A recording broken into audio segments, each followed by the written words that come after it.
Hello my dear students, welcome back to one more class. आज की इस class में हम स्टडी करने वाले हैं एक ऐसी ट्रिक जो हमें क्वेश्चंस को सॉल्व करने में बहुत ज्यादा हेल्पफुल होने वाली है। तो इस वीडियो को लास्ट तक देखिए बेटा, और आपके व्यूज जरूर बताइए कि क्या ये ट्रिक आपको हेल्पफुल लगी या फिर नहीं, या फिर आप चाहते हैं कि मैं आपको और ऐसी कुछ ट्रिक्स बताऊं ताकि आपके मार्क्स गेन करना थोड़ा सा इजी हो जाए। तो आज की जो ट्रिक है वो है trick for valence bond theory. Valence bond theory coordination chapter के ऊपर बहुत सारे क्वेश्चंस आते हैं और उसमें हम हर बार ये इजी लगता तो काफी इजी है, बट बहुत बार कंफ्यूजन क्रिएट होता है। इसके लिए आपको क्या करना है, इस ट्रिक को समझने के लिए आपको कुछ पॉइंट्स याद रखने और फिर हम उसके ऊपर क्वेश्चंस भी सॉल्व करेंगे। तो सबसे पहले देखिए, यहाँ पर हम पहला पॉइंट क्या याद रखेंगे, calculate the oxidation number of central atom. जो भी हमारा सेंट्रल एटम है उसका ऑक्सीडेशन नंबर आपको कैलकुलेट करना है। ठीक है, सेंट्रल एटम तो हम आइडेंटिफाई कर ही लेते हैं क्योंकि सेंट्रल एटम मतलब ट्रांजिशन मेटल ही होता है।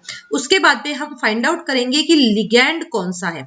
ठीक है, लिगैंड कौन सा है मतलब क्या वो लिगैंड वीक फील्ड लिगैंड है या फिर वो स्ट्रॉन्ग फील्ड लिगैंड है। अगर आपको इन दोनों को आइडेंटिफाई करते आ गया तो आप क्वेश्चंस को इजीली सॉल्व कर सकते हैं।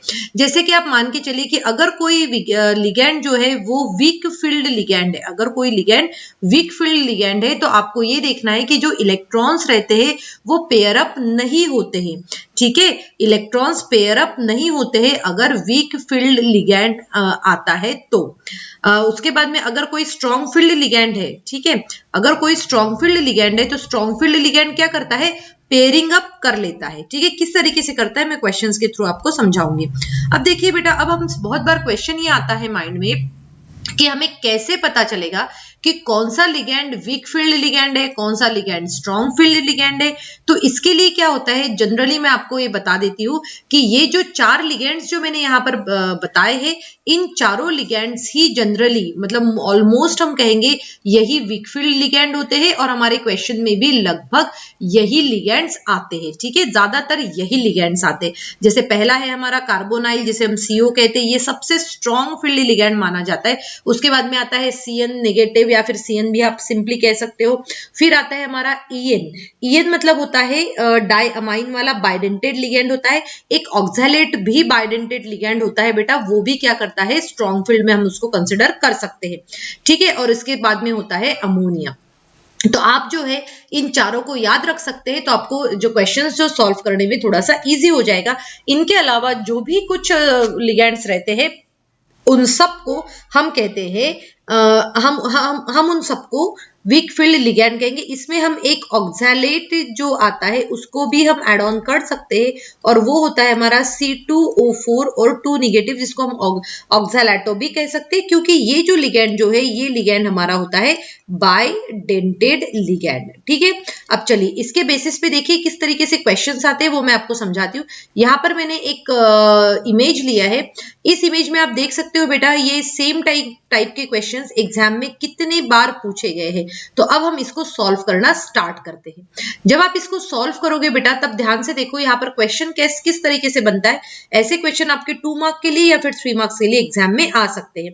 तो इसमें क्या कहा गया है, देखो, discuss the nature of bonding in the following coordination entities on the basis of valence bond theory. Valence bond theory के बेसिस पे आपको क्या करना है, इसको सॉल्व करना है। और आप देख सकते हो कि ये वाला जो क्वेश्चन आया है ये CBSE 2020 में आया है, दिल्ली का भी पेपर में आया है। उसके बाद में ये वाला क्वेश्चन भी आया है और आप यहाँ देख सकते हो कि ये जो लास्ट वाला क्वेश्चन जो है ये भी CBSE 20, 19 और 18 में आया हुआ है। तो ऐसे क्वेश्चंस को सॉल्व कैसे करना है वो अभी मैं आपको यहाँ पर समझाती हूँ। तो यहाँ पर हम सबसे पहले फर्स्ट क्वेश्चन लेंगे। फर्स्ट क्वेश्चन में हमसे क्या कहा गया है कि FeCN, फिर यहाँ पर 6 लिखा हुआ है और फिर यहाँ पर है 4 नेगेटिव। तो जैसे कि मैंने आपको पहला स्टेप बताया था, पहले स्टेप में क्या बोला गया है कि हमें सबसे पहले सेंट्रल एटम को फाइंड आउट करना है। सेंट्रल एटम कौन है, यहाँ पर सेंट्रल एटम जो है वो है आयरन, क्योंकि आयरन ही ट्रांजिशन मेटल है। ठीक है, अब ये आयरन ट्रांजिशन मेटल है तो आपको सबसे पहले आयरन का एटॉमिक नंबर पता होना चाहिए। तो एटॉमिक नंबर क्या होगा आयरन का, 26। एटॉमिक नंबर क्या हो गया, 26। अगर आयरन का एटॉमिक नंबर 26 है तो हम इजीली जो है इसका इजीली हम क्या लिख सकते हैं, इसका इलेक्ट्रॉनिक कॉन्फ़िगरेशन लिख सकते हैं। तो इलेक्ट्रॉनिक कॉन्फ़िगरेशन में कैसे लिखूंगी, पहले AR के फॉर्म में लिख लेते हैं 26 को। तो AR मतलब 18 हो गया, फिर आपका आता है ये 4s2 20 हो गया और फिर आता है ये 3d6। तो ये हो गया हमारा सिंपल आयरन का कॉन्फ़िगरेशन।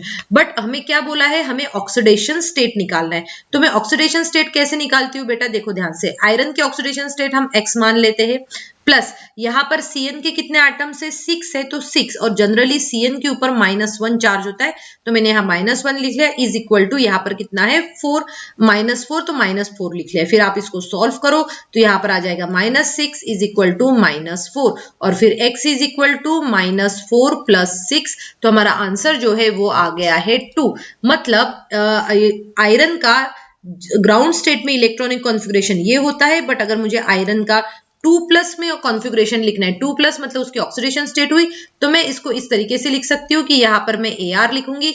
अब 2 इलेक्ट्रॉन्स जा रहे हैं, मतलब 2 इलेक्ट्रॉन्स यहाँ से जाएंगे और ये कॉन्फ़िगरेशन हो जाएगा 4s0, और फिर यहाँ पर रहेगा 3d6। ठीक है, तो अब देखो ये 4s है, मतलब यहाँ पर कोई भी ऑर्बिटल नहीं है, तो मैं इसको जब इलेक्ट्रॉनिक कॉन्फ़िगरेशन अगर मुझे लिखना है तो मैं इसका इलेक्ट्रॉनिक कॉन्फ़िगरेशन इस तरीके से लिखती हूँ, तो ये 3d हो गया है। अब हम 4s यहाँ लिख सकते हैं क्योंकि 4s में 0 है, फिर हम लिखते हैं 4p जो कि एम्प्टी है, और उसके बाद में हम आते हैं 4d के ऊपर जो भी क्या है, एक एम्प्टी ऑर्बिटल है। तो ठीक है, इस तरीके से हमने इसका वो निकाल लिया, ऑक्सीडेशन नंबर निकाल लिया है, और साथ में ही हमने क्या किया, इसका इलेक्ट्रॉनिक कॉन्फ़िगरेशन भी लिख लिया है। अब देखो बेटा, यहाँ पर ये जो लिगैंड जो है, यहाँ पर हमें क्या फाइंड आउट करना है, लिगैंड। तो लिगैंड कौन सा है, स्ट्रॉन्ग फील्ड लिगैंड है। अगर स्ट्रॉन्ग फील्ड लिगैंड है तो हमने यहाँ पर स्टडी किया था कि वो पेयर अप हो जाएगा। क्या होगा, strong field ligand pair up. तो सबसे पहले मैं इसमें इलेक्ट्रॉन्स लिख लेती हूँ, कितने हमारे पास में 6 है, सो 1 2 3 4 5 6। ठीक है, इस तरीके से हमारे पास में 6 इलेक्ट्रॉन्स आ जाएंगे। अब देखो पेयरिंग अप मतलब क्या होता है, तो हम यहाँ लिखेंगे as Cn is strong field ligand. Cn क्या है, एक स्ट्रॉन्ग फील्ड लिगैंड है। अगर जब भी स्ट्रॉन्ग फील्ड लिगैंड होता है तब वो क्या करता है, देखो मैं आपको यहाँ समझा देती हूँ। अगर ये स्ट्रॉन्ग फील्ड लिगैंड है तो ये जो है यहाँ से देखो, ये इस तरीके से 1 2 3 4 5 हमने ले लिया, ये एम्प्टी है, ये भी हमारा एम्प्टी है, और ये भी क्या है, एम्प्टी है हमारे पास में। ठीक है, तो यहाँ पर ये जो हमने देखा था, ये तो ऑलरेडी क्या है, ये पेयर्ड है, तो ये इलेक्ट्रॉन यहाँ आ जाएगा जिसकी वजह से यहाँ पर पेयरिंग हो जाएगी, ये इलेक्ट्रॉन यहाँ आ जाएगा जिसकी वजह से यहाँ पर भी पेयरिंग होगी। अब देखो यहाँ पर ये जो Cn जो है हमारा लिगैंड जो है, वो अपने 2 इलेक्ट्रॉन जो है यहाँ कंट्रीब्यूट करेगा, मतलब ये Cn जो है अपने 2 इलेक्ट्रॉन यहाँ पर कंट्रीब्यूट करेगा। तो अगर हम इस तरीके से देखें तो हमारे पास में 6 लिगैंड्स है, तो 6 Cn लिगैंड्स इस तरीके से ये क्या करेंगे, अपने इलेक्ट्रॉन्स को डोनेट करेंगे, और यहाँ पर जो हाइब्रिडाइजेशन जो होगा वो हो जाएगा D2। मैंने D2 क्यों लिया है, क्योंकि यहाँ के हमने पहले वाले जो d ऑर्बिटल लिया उसके बाद में ये क्या है, s है, तो हमने यहाँ s लिखा, और p के 3 इन्वॉल्व है, तो इस तरीके से इसमें हाइब्रिडाइजेशन जो होगा वो हो जाएगा हमारा D2sp3। अब क्वेश्चन में हमसे क्या पूछा गया, nature of bonding of the following on the basis of valence bond theory. तो यहाँ पर देखो D2sp3 जो है हाइब्रिडाइजेशन आ गया। जब भी D2sp3 हाइब्रिडाइजेशन होता है तो शेप जो होगा वो होगा ऑक्टाहेड्रल। शेप कौन सा होगा, ऑक्टाहेड्रल शेप होगा। और यहाँ पर देखो हमने यहाँ पर क्या देखा, पेयर्ड अप हो गए हैं, इसीलिए इनको कहा जाता है लो स्पिन कॉम्प्लेक्सेस। पेयर्ड अप जब भी होंगे तो हम उसको क्या कहेंगे, लो स्पिन कॉम्प्लेक्सेस कहेंगे, और हम ये कह सकते हैं कि सभी पेयर्ड है, इसीलिए इसका नेचर भी क्या होगा, डायामैग्नेटिक होगा।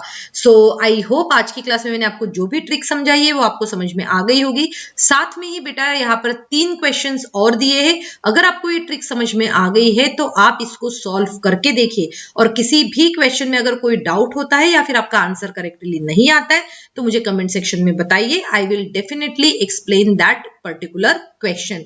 So I hope आपको ये ट्रिक अच्छी लगी होगी, और अगर आपको ऐसी ही ट्रिक चाहिए तो मुझे कमेंट सेक्शन में लिखना बिल्कुल भी नहीं भूलना है। Thank you students and have a good day ahead.